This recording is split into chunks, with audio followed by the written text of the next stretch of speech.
Good start. Welcome to this commentary on my horror drama short film called Dark Love. Like in my last commentary video, I'll be watching this movie while discussing my thoughts and ideas as the creator of this short film. Talking about the work that went into it and what I learned in the process. I'll be doing this for all my short films on my channel, so I hope you find this interesting. So Dark Love was my next project after Alien Infestation Part 2, and I want to share that I usually get this paralyzation when I start developing my script and ideas, because there's so many ways to go and how to do things. It's like I'm overwhelmed by choices, and also is my script holding up without any plot holes? So I usually come to this point where I just decide I will shoot this damn thing.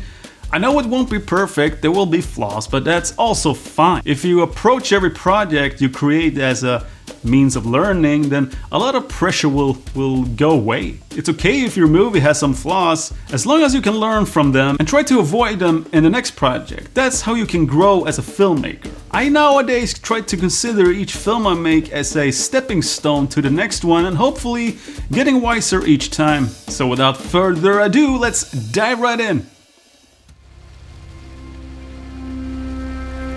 We start off by introducing Sarah and this crystal she's holding in her hands. She seems to be in deep thought here. This shot here is completely fake. We shot this at the exact same place where the car is parked later. And I just put some dark cloth over the window behind her. Had my other actor to take a light and swing it around to fake other cars or street lights passing by. And also in this shot with the driver a background plate. But no chroma key, I used luma key and masks only. I figured it was only a couple of shots, so I could do this pretty fast in post. Some faked fog on that street light in Resolve, just to get some nice atmosphere. This is a shot where I filmed myself. I put my camera on a stand and drove around parking my car a couple of times. And every time I came back to this place, I prayed to God no one had stolen my camera. Tror fortfarande att du har fel. In this dialogue, we're opening this short film with a conflict. Here we understand that they are in a disagreement about something, and we have at this point no idea what it is. That conflict hopefully will get you intrigued. What are they disagreeing about? And here is another mystery. Why is it important for her to hide her crystal? I'm setting up these questions in the hopes of capturing the attention of the audience. We got some shots here setting the mood while Sarah goes to her mom's place. We've got the title sequence. That shot of the moon was just a lucky shot. When we filmed the car scene, it just happened to be full moon that evening. Hej hjärtat, välkommen. Ska vi ta dina saker? We see that Sarah is a little standoffish towards her mom. So there's something amiss. And now we learn that the mom, she's a Wiccan. And into all of that occult stuff, reading people with tarot cards and so on. She's saying she will take care of her, but with the music, Sarah's reaction, and, you know, lingering on mom's face like that, something is going on here. I'm giving hint here about mom's supernatural powers directly at the start of their conversation, where she's saying she can do stuff now that she didn't thought was possible. And as we learn later, these powers have made her gone quite crazy. Supernatural powers in combination with overprotective mom, and you get this character. In almost all homes, including this one, there are these white walls, which is of course a nightmare for cinematographers. They are boring and they tend to become a big bounce, so that's hard to control your light spreading all over the place. Luckily I took the time to black out all of the windows. We're shooting this during daytime, so I can get the whole scene dark and make the white walls at least gray, and then start lighting my set. I have one light right above Sanja, who's playing the mom. I also have a hard light shining through some camouflage net, so I could suggest moonlight through the trees in the background here. We're getting a lot of exposition here when Sarah tells us about the bad things that happened to her. I don't like that. I would very much like to show all these things she's talking about, but there's no time for that. This short film is already 21 minutes, so I just had to make this exposition in their dialogue. Hopefully I'm doing it gracefully and not super obvious. Her mom is talking about crystals, so we know she's also into crystals, like Sarah's friend in the car. All of the exterior shot of Sarah's apartment was a happy accident. I was going home one evening after filming for my day job, out on the countryside, and this local mist appeared out of nowhere around this neighborhood I was passing by. And also they had this soccer field with these huge lights turned on, so this fog bounced all of that light onto this neighborhood. Luckily I had my camera and gimbal with me from work, so I just had to stop the car, jump out and get some footage of this neighborhood, and directly knew this would be perfect to use as an exterior for Sarah's apartment. That's why I always try to bring a camera wherever I go, just to be able to capture these unbelievable shots. In this shot I took an old projector and played an asset of water running down the frame. Looking at it now, it feels like it should have been smaller droplets. But maybe this light is bouncing around somehow and through some other glass, creating this magnification. Here I'm just standing in the bed over Alicia, who is playing Sarah, with a handheld camera. We were short on time, so I had no time to rig it properly. Here I'm using a small tube light down below up on her face to simulate the bounced moonlight. And all of these reverse shots I did myself, and the shadowy figure was shot on green screen and then composited into this shot. Det gjorde vi visst. Nej, du bestämde det. Men To Sarah. We got a big shift here in the dynamics between Sarah and her mom, when Sarah is standing up for herself, trying to free herself from her mom's domineering ways. And now the mom is trying to get sympathy from Sarah. Maybe Sarah will do what she wants if she feels sorry for her. Mom is all hurt and sad, but in my mind that's all an act, because she is the monster in this story.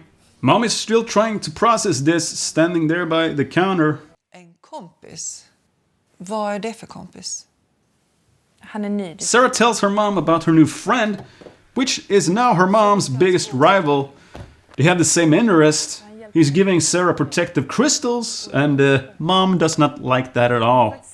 I wanted to hint that the mom is getting an idea here when she learns that her new friend is just outside waiting for her. So we cut close to the mom at an angle like this, and that is the only time we see that shot, just to emphasize on only that one line from Sarah. And now the mom suddenly needs to fix the tea, but does she really? Or did she just need an excuse? Now this demon appears in front of Sarah's friend, and by now I hope the audience is putting two and two together and suspect that this is the mom, in some spectral and inverted, twisted form of herself. And she's here to take out the trash. I wanted to establish that the reason this demon was able to get inside the car was because her friend never saw that the trunk door never closed properly. But then in post-production I had to ask, would a car door stop this otherworldly entity from getting into the car? Would it not just pass right through? Let's not think about this too much. Please leave a link below where I can learn about supernatural beings and their interactions with material things. Thank you.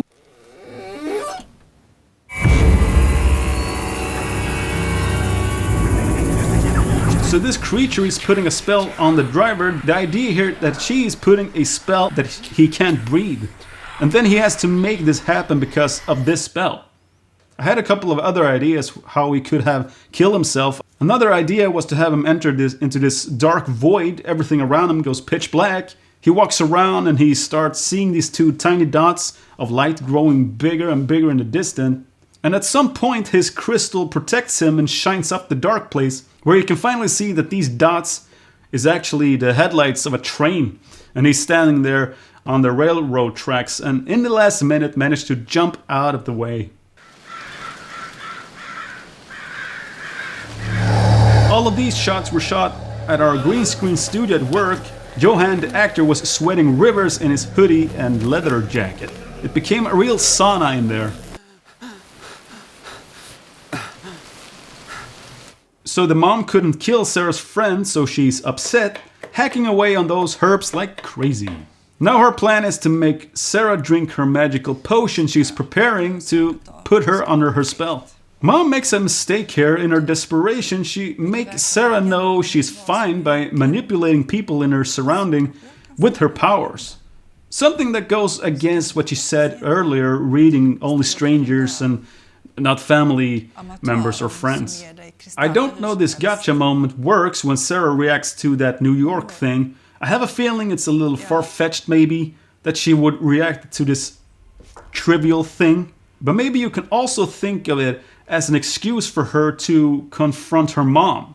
Maybe she once did tell her about Jenny going to New York, but reacts like this as an excuse to question her mom. Mom does another mistake here. She slips a little, talking about how she really feels. Mom is dropping the ball now, showing Sarah what she really has become. In the climax of this short film, I knew I needed something more to cut between instead of only Sarah and the mom. In this final moment, you need to pick up the editing pace to get the tempo going. And there's not much to cut to in the living room. That's why I decided to have the driver chant this Latin spell. And together with the crystal and the chant, Sarah finally managed to get away from her mom's grip like this.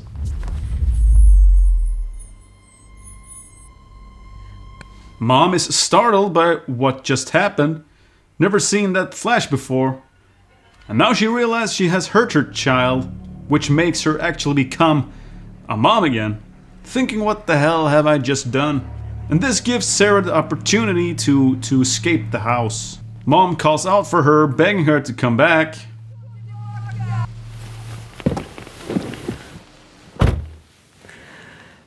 First time we shot this scene, I wanted Sarah to have the same closed-off, silent attitude as in the beginning, but I didn't realize that that was a mistake. I really needed her to react much more to what she just learned about her mom.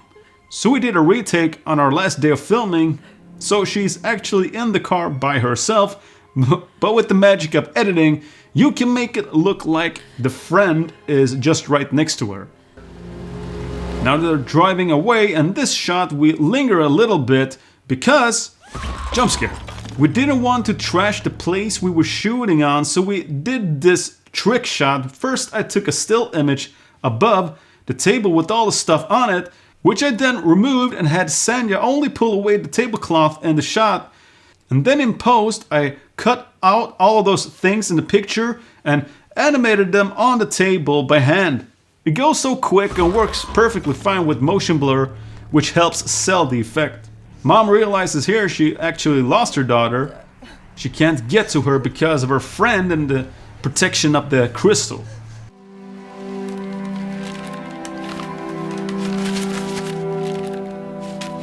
Here I wanted to have Sarah do some mundane things before we wrap up this short film, just to make us relax and land a little bit after what we've just seen. Now she get a message from her friend Jenny. Here I wanted to explain that the spell is broken. All of those things that the mom caused is now being healed in a way. So Sarah's free. Or is she? The door opens and we are wondering here, is her mom still after her? Isn't the protective crystal working?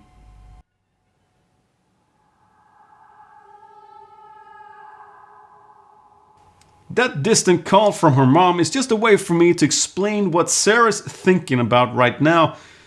Or you can interpret it as mom is still being able to call out to her from the spiritual world. So here she becomes sad and eventually removes her crystal. My idea here at the ending was to leave with this ambiguous feeling and hopefully get the audience to think about what just happened.